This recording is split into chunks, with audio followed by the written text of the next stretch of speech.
Taib 30 juz. 1. Umi Uzlifatil Jannah binti Bapak Ismadi, Rawa Tengah, Sumber Baru, Jember.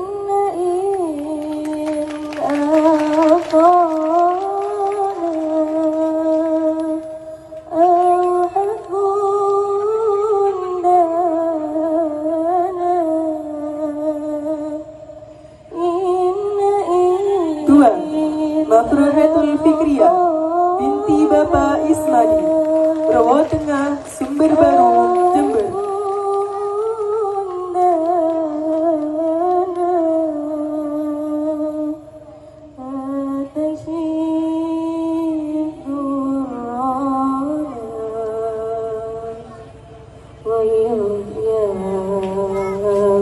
Dumateng panjenenganipun Kyai Abdurrahman Haramein.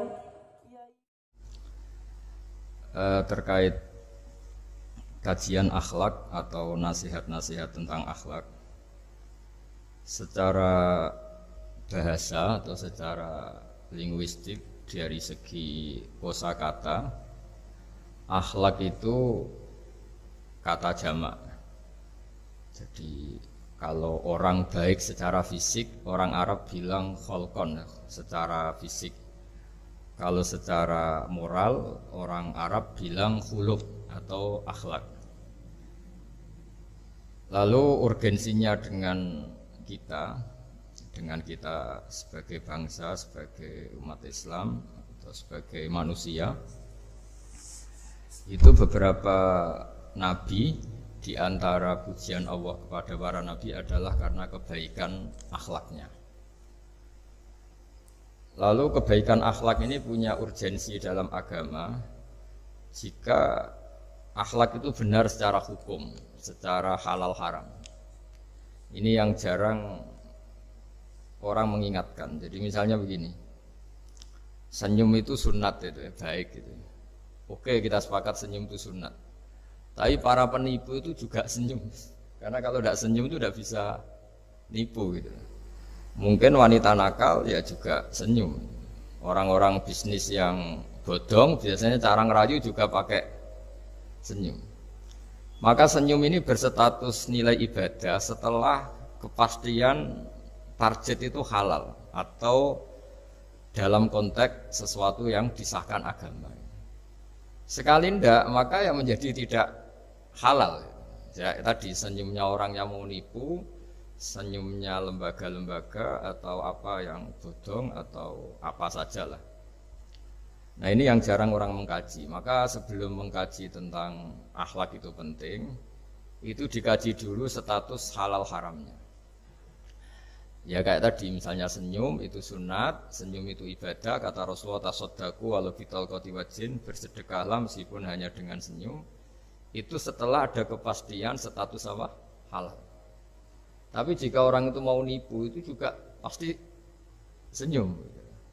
Orang yang mau menggoda lelaki juga pasti senyum. Lelaki yang goda perempuan juga senyum. Dan kadang konteksnya ada dalam hal-hal yang dibenarkan syarat.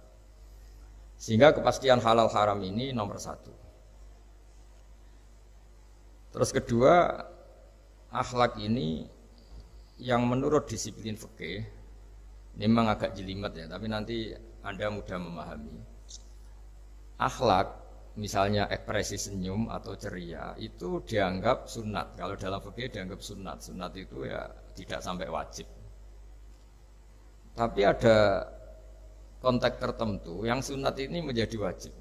Misalnya kita sebagai dai ya, sebagai ustadz itu, orang-orang yang nakal ini bawaannya senyum, ramah. Tapi kita yang ustadz ini bawaannya merengut, cemberut. Sehingga kecenderungan orang itu ngidolakan yang nakal. Nah ini penting saya jelaskan supaya orang itu bicara akhlak. Akhlak itu tadi saya katakan, senyum itu baik, ramah itu baik. Tapi setelah status hukumnya itu halal gitu, ya. Jadi kalau sebelum status hukum itu halal, ini ya ramahnya menjadi tidak baik. Misalnya kamu punya istri cantik, kemudian dia ramah sama lelaki siapapun, kamu kan pusing.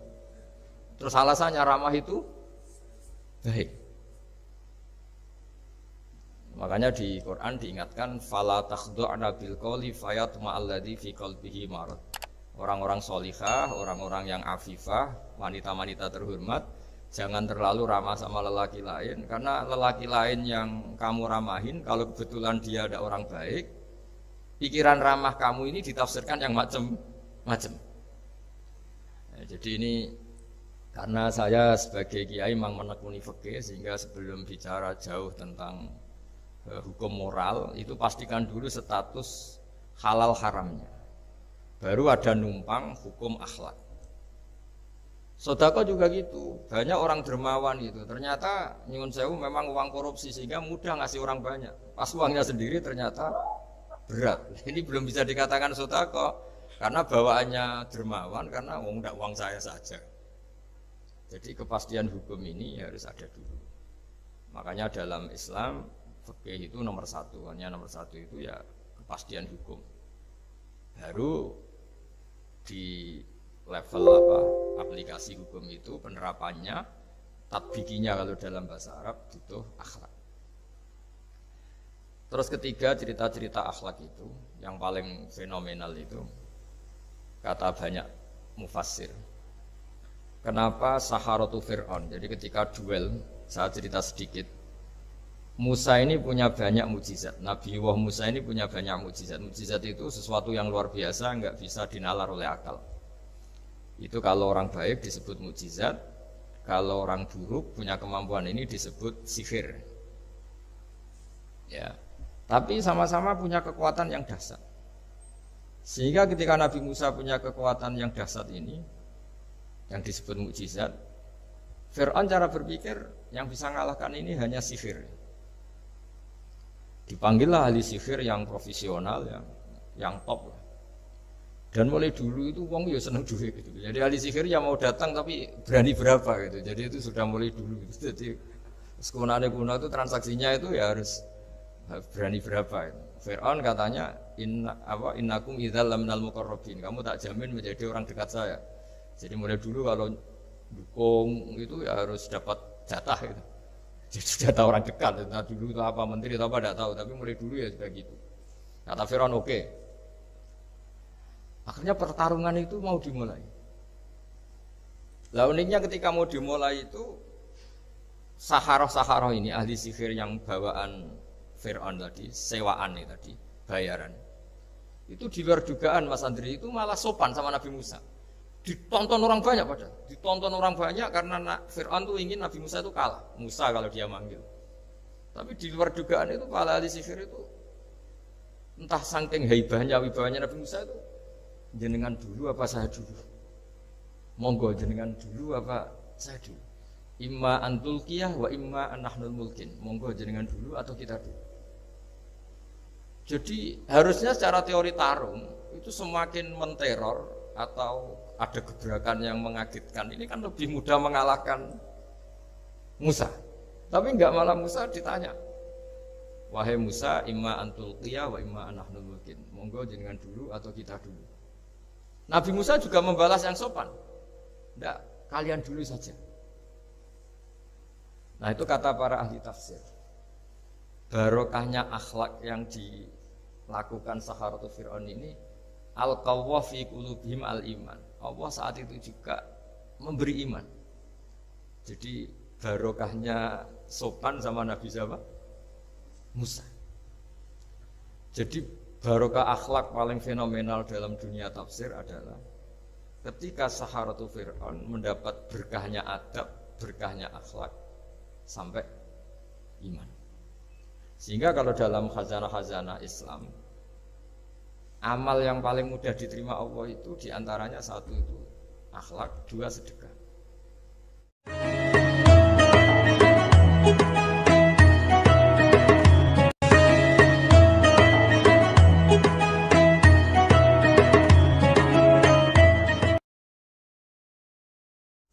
Makanya ada cerita di kitab Risalah Qusyariyah juga diulang lagi di Ihya. Ada orang Majusi, ya bayangkan dulu itu kan padang pasir, di jalan nggak ada air, juga nggak ada warung Mas Andri, juga nggak ada ATM. Jadi bayangkan dulu Jadi cerita ini harus dibayangkan dulu. Kalau sekarang kan nggak kebayang ada orang kelaparan di perjalanan. Makanya dulu itu hukumnya ekstrim. Siapa yang iman billah wal yaumil akhir harus memuliakan tamunya. Dulu itu ukuran memuliakan tamu itu nomor satu ya dikasih makan. Sehingga kalau ada tamu dari jauh, Nabi itu kalau nggak bisa ngasih makan dilelang. Siapa sahabatku yang bisa ngasih makan? Karena orang itu sekali mertamu ya memang kelaparan betul. Perjalanan 2 hari nggak ada warung, nggak ada ATM, nggak bisa mampir ke kantor cabang minta fasilitas kan nggak bisa. Kalau pejabat kan bisa dari Jakarta mampir Semarang, Semarang mampir Kragen. Singkat cerita dilelang sama dia. Siapa yang bisa? Masyhur kan cerita itu, ada orang yang sebetulnya miskin, saya ya Rasulullah, ternyata yang dikasihkan itu makanan jatah apa? Anaknya, kan masyhur cerita itu. Kata dia pulang, terus lampunya pura-pura dimatikan, terus anaknya disuruh menidurkan, terus dia pura-pura nemani makan, padahal hakikatnya yang makan itu hanya tamunya. Saat itu juga Allah menurunkan wahyu kepada Rasulullah SAW. Allah memuji perilaku sahabat ini karena bisa ngasih makan tamu. Jadi dulu itu yang namanya tamu itu kalau nggak dihormati taruhannya nggak iman, karena nasibnya sampai seperti ini karena dulu seperti itu. Nah kembali lagi ke cerita tadi. Tamu apa makanan atau tamu atau apa sajalah itu servis sosial ini nomor 1. Kalau enggak, seorang lagi ya, kalau enggak itu ya orang terus enggak simpati. Nah, sehingga karena taruhannya seperti itu sampai Allah lewat apa binaan kekasihnya maka na yu'minu billahi wal yaumil akhir falyukrim dhaifa. Singkat cerita suatu saat Nabi Ibrahim itu punya tamu, orangnya Majusi. Majusi itu enggak mukmin. Majusi itu lebih buruk ketimbang Yahudi, lebih buruk ketimbang Nasrani karena ada ahli kitab sama sekali. Kalau di Quran kan dibedakan, ada kafir ahli kitab yang masih percaya Tuhan, yaitu Yahudi Nasrani, ada yang sama sekali sudah tidak percaya Tuhan. Itu Majusi, enggak punya kitab. Orang Majusi datang ke Nabi Ibrahim karena beliau terkenal Abu Duyuf, bapak dari segala tamu. Beliau itu nggak mau makan kecuali bareng tamu, bareng anak yatim, saking solehnya Nabi Ibrahim. Saya ulang lagi, bayangkan dulu, memang makan itu luar biasa. Sekarang kan biasa karena tamu sudah makan dulu di warung, nginepnya di hotel, malah kadang disuguhi udah pati makan karena nggak selera, ribet malah tamu sekarang. Malah komplain bila terus ribet. Nabi Ibrahim itu ketika orang itu kelaparan, ya Ibrahim karena dia nggak mukmin ya manggilnya jangkar. Tolong hari ini saya kasih makan. Enggak, hatta tu'mina sehingga kamu iman. Singkat cerita orang ini frustasi karena ini tokoh. Nabi Ibrahim itu tokoh besar Muslim ya tentu. Akhirnya dia putus asa. Putus asa terus sudah walla itu sudah balik kanan, sudah ngelunyur saja meninggalkan Ibrahim karena sudah putus asa lah. Saya Majusi, dia Nabi, dia tokoh Islam pasti tidak ngasih makan. Apa yang terjadi?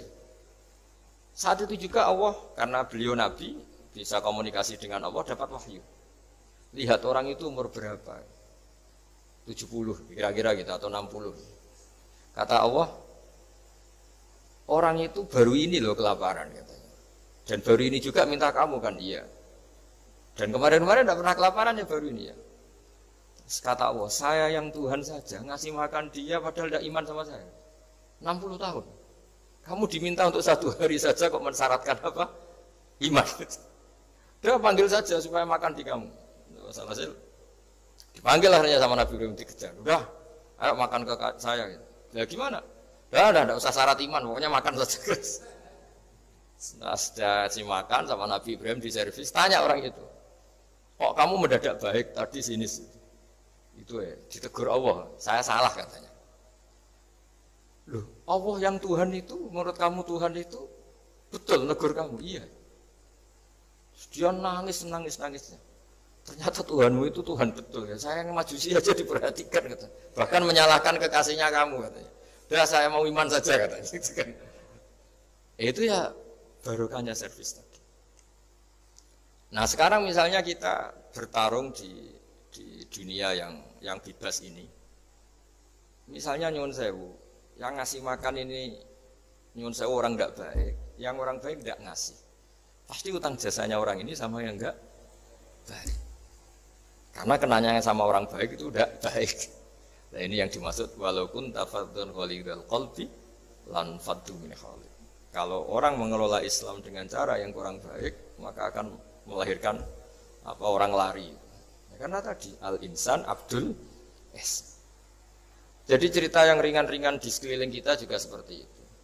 Bapak-bapak itu ngopi di rumah itu ya rasanya kopi sama. Itu gara-gara tidak nyaman ya cara bujune marah kan gitu cara nyugoi. Di warung senyum. Akhirnya pilih di warung. Karena di warung dapat senyum, di rumah dapat ya sudah. Jadi semua proses sosial itu seperti itu. Nah mau saya di sini bayangkan itu anak kita, kenangannya dengan kita, dengan bapaknya, dengan ibunya ini kurang baik, kenangannya di luar baik, sehingga anak kita cenderung tidak mengidolakan kita, meninggalkan kita. Jadi menurut saya belajar akhlak paling pokok adalah kaitannya dengan kepentingan anak-anak kita.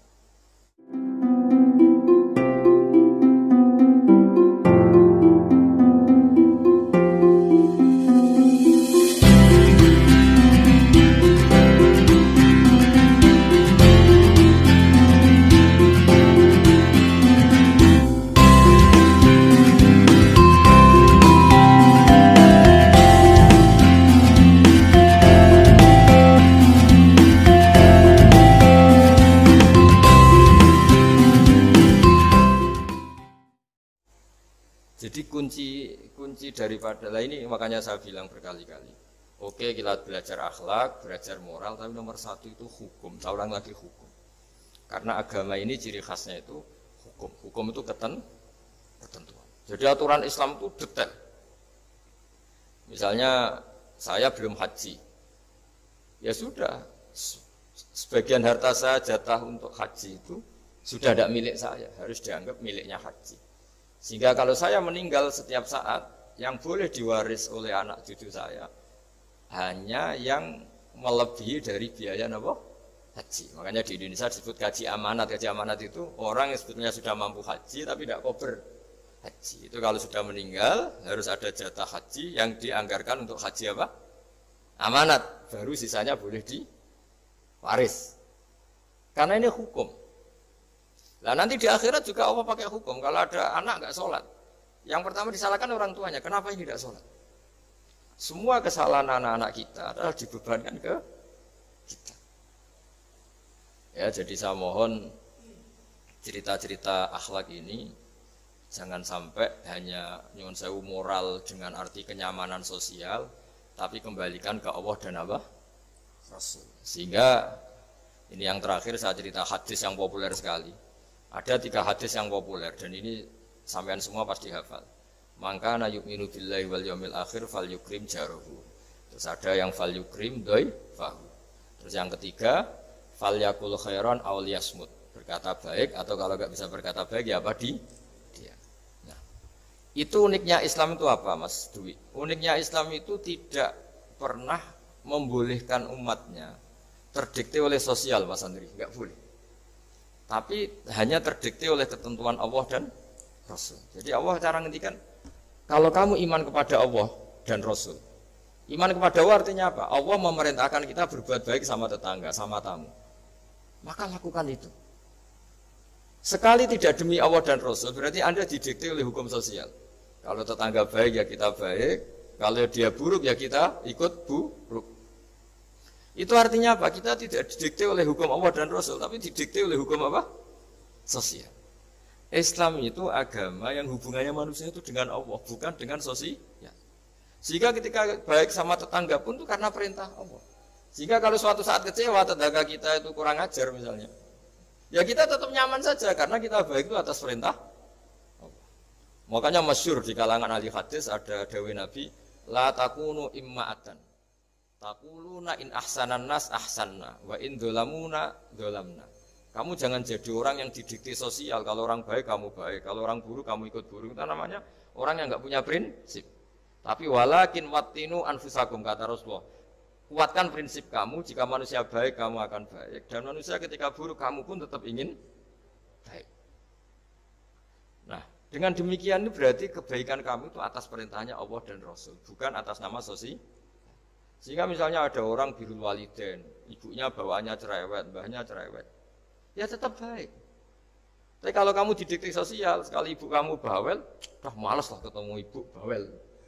Nah, ini berarti kamu belum didikte Allah dan Rasul, tapi didikte hukum apa? Sosial.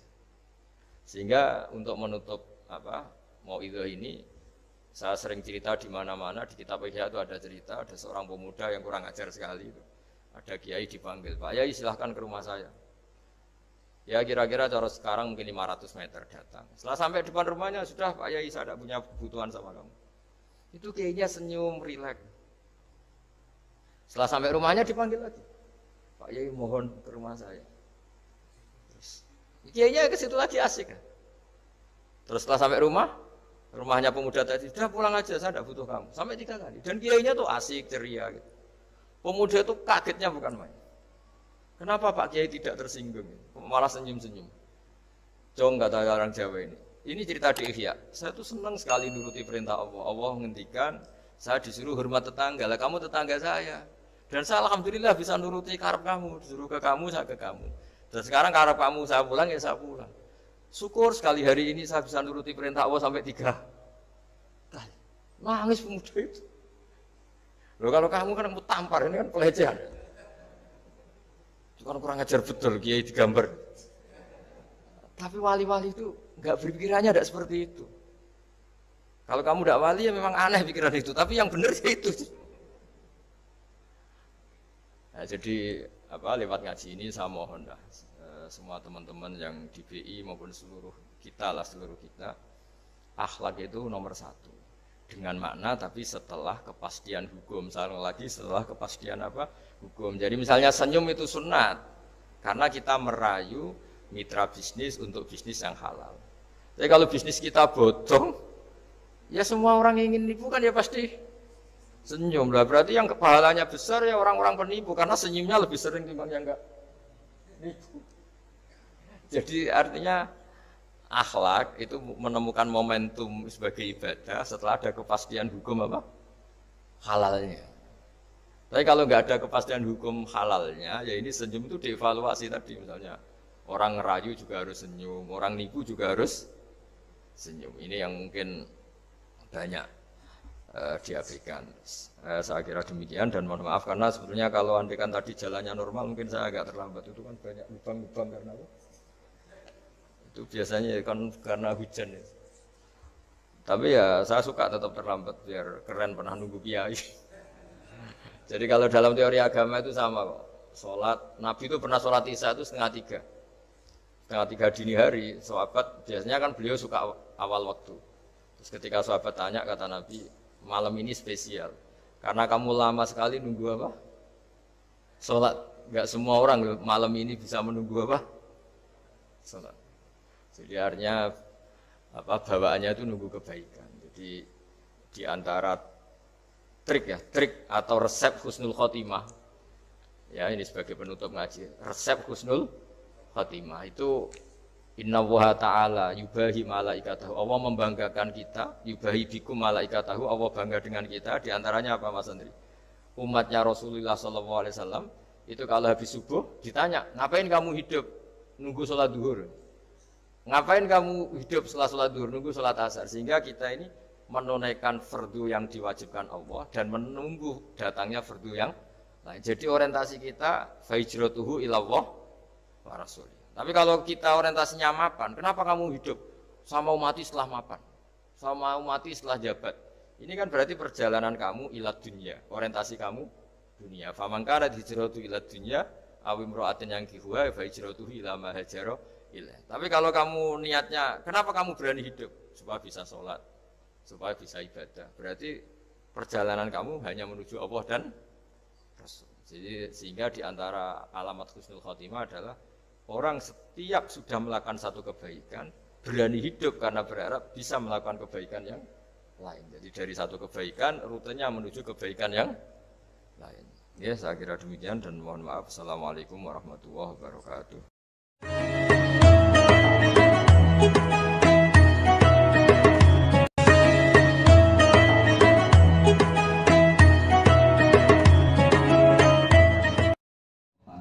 Rezeki haram, atau mari rezeki sing bondo sing haram. Terus nek Gusti Allah wis bendu nemen langit bendune